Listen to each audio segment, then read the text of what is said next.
The greatest conspiracies are open and notorious. They're not theories, but practices expressed through law and policy and systems of government, technology, finance, right? Conspirators, more often than not, they announce their intentions. They're reported all over the place. They're in our newspapers, they're bannered on the covers of magazines.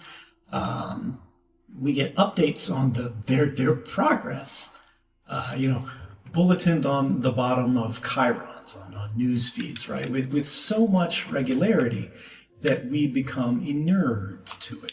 And this is the reality, and I think everybody understands this naturally. These internal watchdog shops in government, they're great if you need to report sexual harassment. They're great if you need to report some kind of discrimination, if somebody's stealing office supplies. If you go, the entire agency of government is engaged in a conspiracy to deceive the public about the reality that we are right now working in concert across agencies to carry out a program that is in violation not only of law but the Constitution.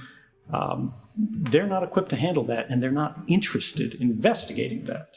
That's not why they were appointed. This leaves us sort of unable to relate the banality of the methods of their conspiracy to the rapacity of their ambitions. They say, you'll own nothing and you'll be happy. And that's staggering at the time. But 10 years from now, 20 years from now, and you own nothing and are unhappy. But when you just scope out and look at the concept of these everyday conspiracies, the large, impactful conspiracies, if someone inside of government reveals government wrongdoing at the level that threatens the reputations and certainly the electability of whether we're talking about agency heads, whether we're talking about politicians, whether in the legislature or the executive branches, the prime interest rate has changed. A new free service has been created to host our personal files. These conspiracies order and disorder our lives, and yet they can't compete for attention with Twitter and Facebook. Their first priority is to stop you from talking because they want to control the narrative. And this is really what this is about. When you look at all of this mass surveillance, whether we're talking about internet surveillance, whether we're talking about telephonic surveillance, whether we're talking about domestic surveillance, whether we're talking about international surveillance, you've been in the news a long time, you've seen these officials, you've interviewed these officials. They constantly tell us, this is for your safety, this is to investigate terrorists, right? The truest conspiracies meet with the least opposition.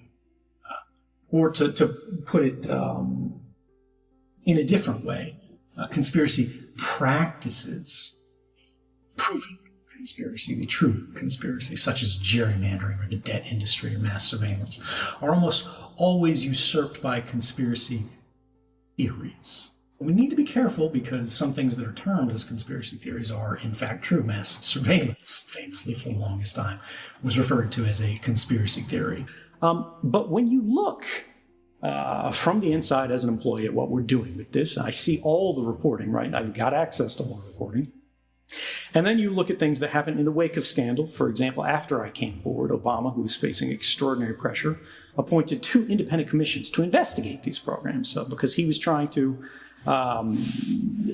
basically justify these things and find where they were accurate, where they were useful. This was the Privacy and Civil Liberties Oversight Board and the President's Review Group on Intelligence and Communications Technologies. Both of these groups had full access to classified information. Both of them talked to all sides of the intelligence community. They went to the FBI, they went to the CIA, they went to the NSA. And they said, look, we've got the clearances. Give us your success stories. Show us where this helped. Show us where this saved lives. Show us why we should be doing this. There is space for both. Conspiracy theory can be seen as a kind of parody.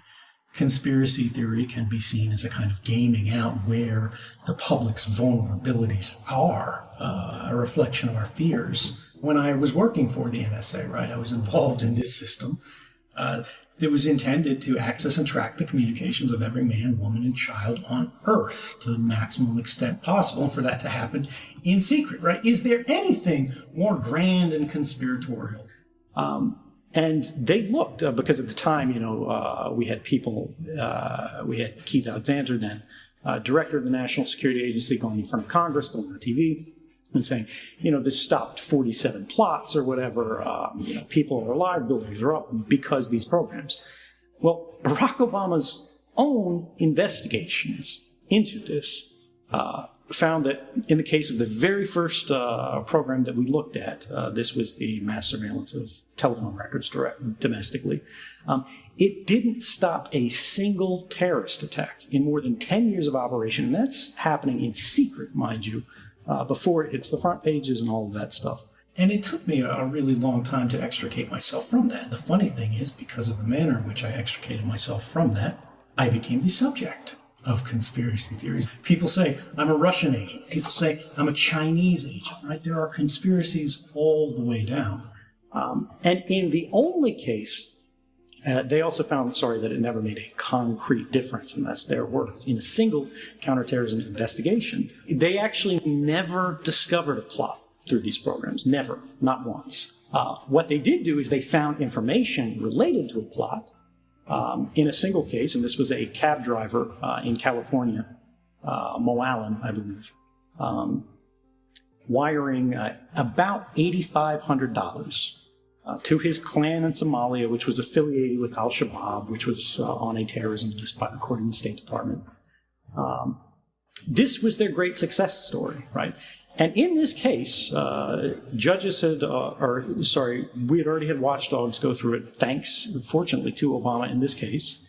And now we have since had courts go at it and confirm it was unlawful, and it was unnecessary. And mind you, this is with access to the classified record, because they said by the time the government had enough information to look these guys up in the NSA database, CIA, FBI, whatever, they also had enough evidence to go to a court through traditional means and get a warrant without relying on all this, right? You didn't have to collect this by violating the rights of 330 million Americans. I do ask myself, what drives this? Where does this urge come from?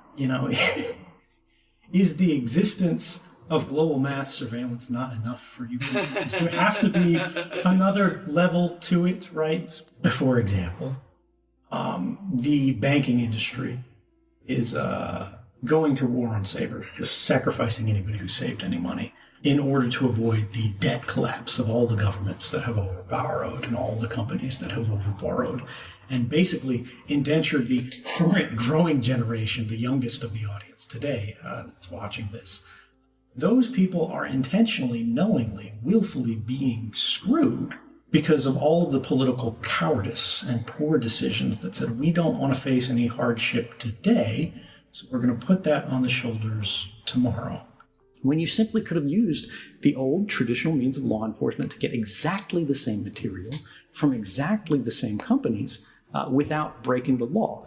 Often we talk about conspiracy theories in order to avoid talking about proven conspiracies, which are often too daunting, too threatening, and really too total.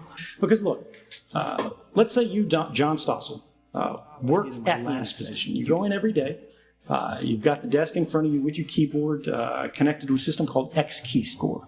This is basically Google for spies, right? It allows you to search through all of the different methods of ingestion that we have, not just domestically, but overseas through our partners in what we call second-party countries. These are these Anglophone countries in Five Eyes I mentioned earlier, as well as third-party partners. We have sensors, all over the world, some of them placed by hacking, some of them placed in data centers. And you can type anybody's phone number in, anybody's email in, any website in, any IP address for a phone or a computer, a laptop, and you can see all the traffic that has passed any of these sensors. When you live in that kind of world, the idea that the bad guys are at a pizza parlor. You can kick in the door and flush them out, right? You just need to burn down that tower that's at the end of your block and everything will be better. That's a world that's more attractive because you have identifiable figures who are responsible for your plight. And you have the ability to sort of push them out of the way and correct things. If only you guys would come together.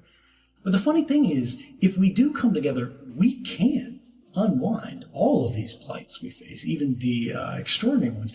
But it takes focus and sustained attention on problems that are intentionally made abstract